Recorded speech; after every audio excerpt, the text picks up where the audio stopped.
Voilà, bonjour chers amis, pour cette troisième rencontre, notre enquête sur la résurrection de Jésus.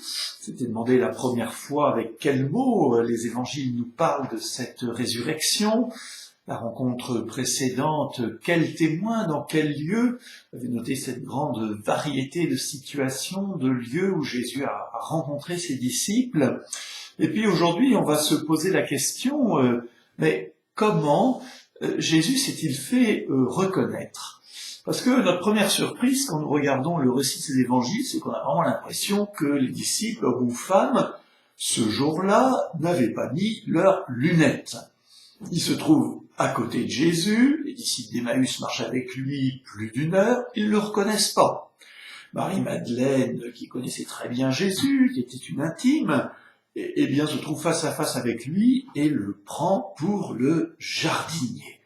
Marie-Madeleine, où as-tu mis tes lunettes?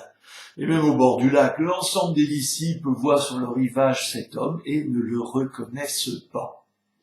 Qu'en conclure? Il nous faut conclure d'abord que Jésus ressuscité n'est pas revenu à la vie terrestre, et donc on ne le reconnaît pas extérieurement. En disant, ah, mais Jésus, donc, t'es un petit peu pâle, ton séjour au tombeau, ça t'a pas fait beaucoup de bien, mais je te reconnais quand même. Non. On reconnaît Jésus ressuscité par les yeux de la foi. Pourquoi? Parce que Jésus n'a pas été réanimé pour revenir à la vie antérieure, il est entré dans cette réalité nouvelle qui est la vie auprès de Dieu, la vie éternelle, et donc c'est par la foi qu'il peut être reconnu. Et puis, on ne le reconnaît pas immédiatement. Il y a souvent un chemin, un cheminement. La présence du ressuscité n'a pas le caractère d'une violente évidence, comme s'il y avait quelqu'un de caché derrière le rideau qui surgissait du « Oh, ouais, Jésus, tu m'as fait peur, mais je te reconnais tout de suite ».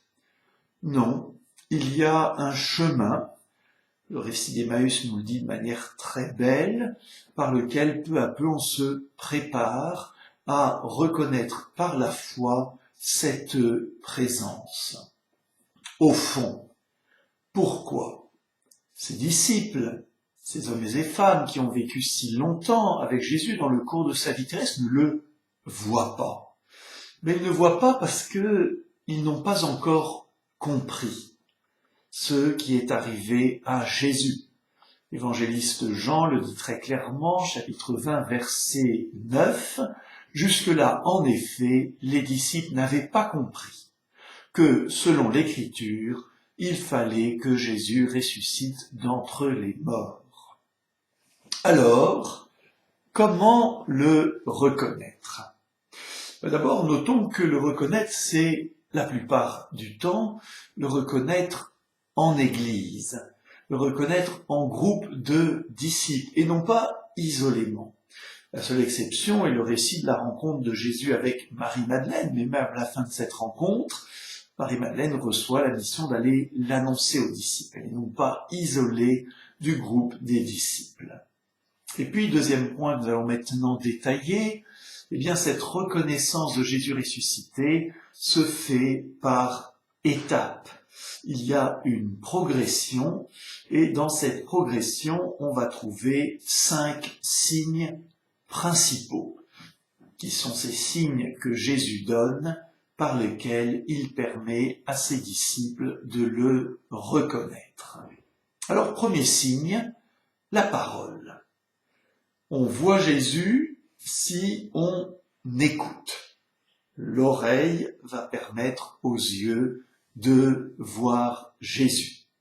D'abord, en entendant cette parole que Jésus adresse à ses disciples.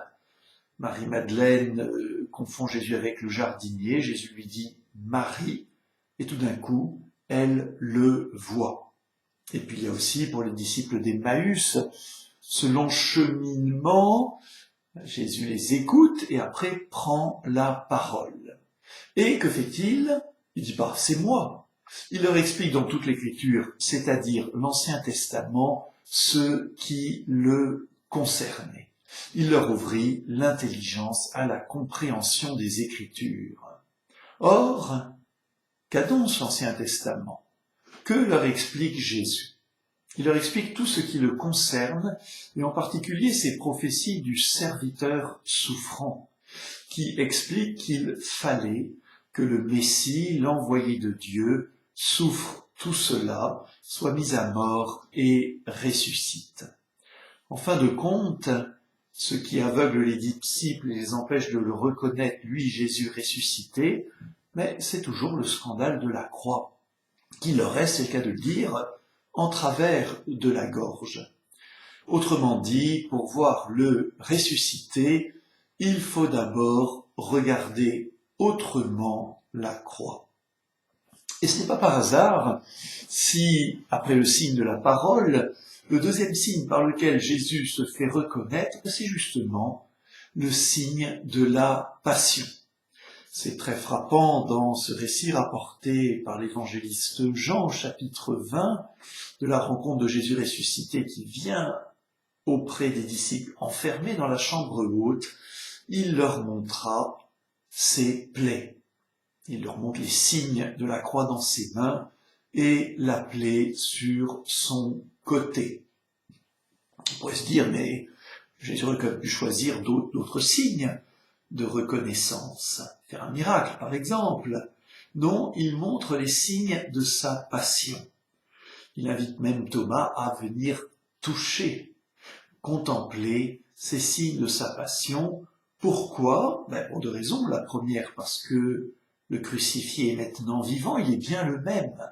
Mais plus profondément, on reconnaît Jésus ressuscité quand on comprend que ses plaies demeurent et sont maintenant glorieuses.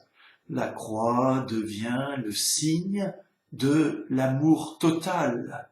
La croix n'est plus un signe de honte qu'il faudrait effacer. Elle est le signe glorieux de l'amour total de Jésus. Pour voir le ressuscité, il faut maintenant avec le cœur comprendre que la croix était nécessaire et qu'elle a un sens dans le plan de Dieu. Jésus y donne sa vie. Et maintenant, ces plaies, ces marques des clous ne sont plus un signe de souffrance, mais d'amour donné à travers cette traversée qui va de la mort à la vie. Voilà le deuxième signe que Jésus donne, que Jésus ressuscité donne, le signe de la croix comprise maintenant comme un signe d'amour.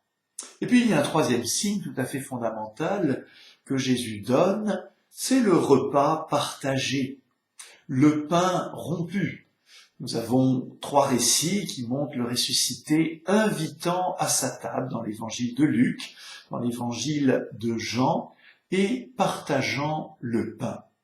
Et vous vous rappelez, les pèlerins d'Emmaüs, c'est précisément au moment où Jésus prend le pain, le rompt, que leurs yeux le reconnurent. Et il disparut à leur regard. Pourquoi ? Parce que maintenant, ça y est, les disciples ont compris. Ils ont rencontré le ressuscité, ils l'ont reconnu. Alors bien sûr, ce pain rompu, c'est la messe, c'est l'Eucharistie, faites cela en mémoire de moi. Et la promesse de Jésus s'accomplit quand il disait, voilà, je ne mangerai plus de cette Pâque jusqu'à ce qu'elle soit accomplie dans le royaume de Dieu. Pour des choses plus simplement, le meilleur moment pour reconnaître la présence du ressuscité, c'est de célébrer en Église la messe. Faites cela en mémoire de moi. Le signe du pain partagé. Quatrième signe que Jésus donne, la paix. La paix soit avec vous, va répéter Jésus 3 fois dans le récit de sa rencontre avec les disciples, dans la chambre haute où il s'était enfermé, tel que nous le rapporte l'évangéliste Jean. Mais les pèlerins d'Emmaüs aussi se disent, notre cœur n'était-il pas tout brûlant, tandis qu'il nous partageait les Écritures. Cette paix, bien sûr, vient d'abord chasser la peur des disciples d'être à leur tour arrêtés, la peur peut-être aussi de s'être trompés, le doute qu'il est taraude, est-ce que Jésus était bien ce Messie que nous attendions? Et puis cette paix, elle est aussi pardon, car après tout, presque tous les disciples ont abandonné Jésus. et Pierre l'a renié. Alors cette paix dans la rencontre au bord du lac de Tibériade, rapportée dans le chapitre 21, le dernier chapitre de l'évangile de Jean, prend aussi la forme de ce pardon que Jésus, par 3 fois, va donner à Pierre en le rétablissant dans sa mission de premier des apôtres. Autrement dit, la présence du ressuscité se vérifie aussi par le fruit qui demeure dans le cœur après la rencontre. Cette paix, ce pardon reçu, ce cœur tout brûlant, qui d'autre peut le donner, sinon Jésus ressuscite. Et puis, dernier signe, 5e signe de la présence du ressuscité, c'est la promesse et le don de l'Esprit Saint. Voilà, déjà dans l'évangile de Jean, au chapitre 20, lors de cette première rencontre, déjà, il nous est dit que Jésus répandit sur eux son souffle, c'est-à-dire son esprit, et leur dit « Recevez l'Esprit Saint ». Dans l'évangile de Luc, cette promesse est donnée pour le jour de la Pentecôte. Mais déjà, le don de l'Esprit est intimement lié à l'expérience et à la présence du ressuscité, et donc aussi l'envoi en mission. Allez de toutes les nations, faites des disciples.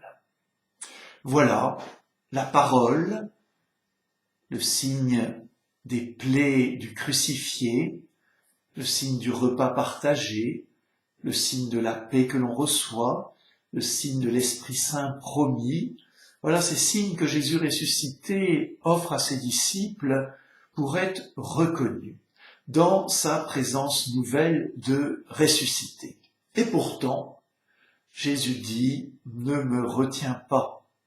Autrement dit, cette présence du ressuscité comprend toujours une forme de séparation.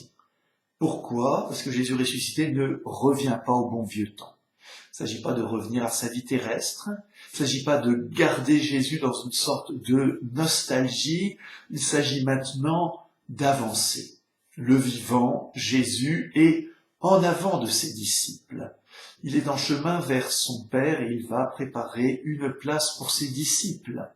Dans l'évangile de Luc, 40 jours après la Pâque, le dimanche de Pâques, eh bien, le récit de l'Ascension va expliciter cette réalité profonde que la résurrection n'est pas un retour en arrière, mais une marche vers l'avant. Autrement dit, une suite du Christ en chemin vers le Père et communiquant déjà la vie nouvelle, la vie éternelle dès ici-bas, et ce, en promesse aussi et attente de son accomplissement dans la vie nouvelle auprès de Dieu.